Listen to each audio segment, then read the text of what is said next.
Hello guys! Welcome to my mini vlog. It's me again, your Inday Bukid. Halika, samahan mo ulit akong bagtasin ang daanan papunta sa bahay ni Auntie. Ito nga pala yung magandang view kapag nandito ka sa tuktok ng bahay ni Auntie. Nagpakulo na nga muna ako ng tubig dito, pero bago niyan, pumunta muna ako sa ilog para maglinis ng ating dalang gulay at isda at mag-igib na rin ng tubig.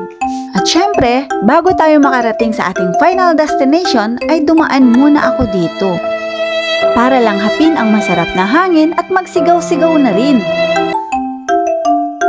At ayan na nga mga idol, nandito na ulit tayo sa tabing ilog.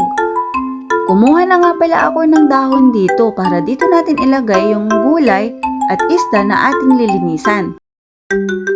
Ito nga pala yung magandang view kapag nandito ako sa tabing ilog mga idol. Sarap ilunod dyan yung mga nanakit sa atin, char!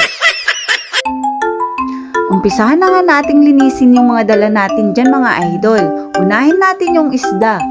At syempre habang naglilinis ako dyan ay nagmuni-muni ako sa mga bagay-bagay na kung anong pwedeng gawin sa susunod na araw.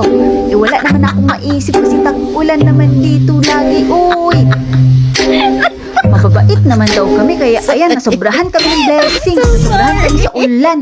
Natapos na nga ang ating paglilinis ng isda at gulay mga idol. Ngayon naman ay samahan niyo akong mag-igib ng tubig mga idol. Hindi naman siya pinagmamayabang pero iniinom ko talaga yung tubig na galing dyan. Wala namang nililinisan na tubig, diba? O ayan na nga mga inday, binuhat ko na nga dito yung tubig at ilagak ko na sa taas. Maraming salamat sa muli. Salamat sa panonood. Hanggang dito na lang. Bye-bye!